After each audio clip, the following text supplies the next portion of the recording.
Need an extra alarm for sump pump failure.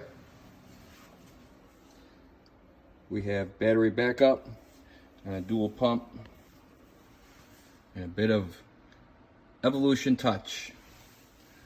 Let's say a pump goes out, float switch gets stuck, battery dies, backup battery.